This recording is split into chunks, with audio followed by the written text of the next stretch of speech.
Have you ever watched a storm roll across the sky and wondered where thunder and lightning come from? Why does the sky crack open with blinding flashes of light, followed by deep, rumbling growls that shake the earth? Tonight, let me take you into the heart of West Africa, to an old story passed down for generations, a story that explains how lightning and thunder first came into our world. Long ago, before the sky ever rumbled and the heavens never split with fire, the world was quiet. The sun rose gently, the moon glowed softly, and the stars twinkled in silence. The wind sang, the rivers murmured, and even the rain fell with a soothing hush. There was no crash of thunder, no flash of lightning. The sky was calm, steady, and peaceful. But peace has a way of being broken, and in this story it began with a mother and her son. The mother's name was Ma Lightning. She was quick, fierce, and filled with fiery energy. She had a temper that flared as fast as a spark, and her anger could light up the darkest room. Her son was Thunder, strong, loud, and heavy-footed. When Thunder grew upset, his voice boomed so deep that it rattled windows and shook the ground. Now, Ma Lightning loved her son very much. She cooked for him, taught him the ways of the world, and protected him. But there was one problem. Thunder was hot-tempered. When he didn't get his way, he shouted, stomped, and made a terrible noise, and Ma Lightning, being no calmer herself, often lost her temper too. Together, the two of them could cause quite a scene. At first, the villagers tolerated them. After all, families fight.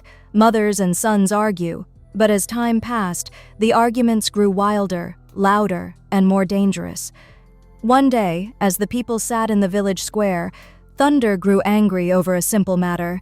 His food wasn't ready when he wanted it. He stomped his feet so loudly that the ground shook and the huts trembled. The clay pots rattled, spilling water onto the floor.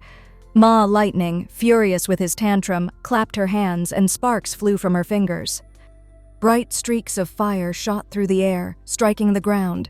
The villagers screamed and scattered as the earth blackened and smoke rose into the sky. That was the first time anyone saw lightning. The people of the village ran to the chief. "Chief, chief," they cried. "We cannot live like this. When thunder shouts, our walls crack. When lightning grows angry, our homes catch fire. They will destroy us all."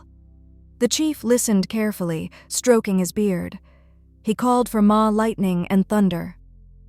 "My friends," the chief said kindly, "you are too dangerous to live among us. We respect your power, but we cannot risk our children, our homes, our lives. You must leave the village." Ma Lightning's eyes burned with fury. Thunder crossed his arms, his face stormy and dark, but deep down they knew the chief was right. And so, with heavy hearts and fiery tempers, the two left the village. They wandered until they reached the far edge of the earth. There, they climbed into the sky, building their home high above the clouds where no human could reach them. At first, the villagers thought they were safe, but little did they know, moving into the sky gave Ma Lightning and Thunder even more power. Whenever Thunder grew angry, his booming voice rolled across the heavens, echoing down to the earth. And whenever Ma Lightning lost her temper, she sent brilliant streaks of fire flashing through the clouds, striking the ground with burning force. From that day on, whenever a storm brews, it is said that Ma Lightning and her son are quarreling again. Lightning flashes first, the mother's fiery slap, and then comes Thunder, the son's loud cry in response. Halfway through the story, you might wonder, could things have been different? Could Lightning and Thunder have stayed in the village if they had learned to control their tempers? Perhaps, but maybe this was always meant to be. For without their quarrels, the world would never have known the wild beauty of a storm, or the way thunder and lightning remind us of power beyond our control. Still, not all storms are the same. Sometimes, when the flashes are quick but faint, it is said that Ma Lightning is scolding gently. Other times, when the flashes are fierce and thunder's roar shakes the mountains, it is said they are having one of their worst arguments. The villagers, long after, would watch the sky during a storm and whisper to one another, "Do you hear them? Do you see them? Lightning and thunder are fighting again." But children, leaning close to their mothers, were told, "Do not be afraid.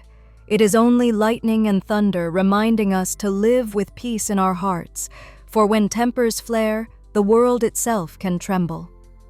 And so, every time the sky rumbles and the horizon splits with fire, we remember the old story of the mother and her son. Their anger gave us storms. Their quarrels gave us thunder and lightning. But their story also carries a lesson. Even great love between family can be tested by anger, but when tempers grow wild, they can harm not only ourselves, but everyone around us. Learning patience and kindness keeps peace not just in our homes, but in the whole world. So the next time lightning streaks across the sky and thunder follows, think of Ma Lightning and her son. And instead of fear, let it remind you that even the most powerful storms can teach us the importance of calm hearts. And that is the story of how lightning and thunder came to be. If you enjoyed this magical folktale, don't forget to like, comment, and subscribe for more enchanting stories from around the world. And don't forget to press the bell icon so you never miss another tale. Now, here's a question for you. If you could control one, lightning or thunder, which would you choose, and why? Share your answer in the comments below.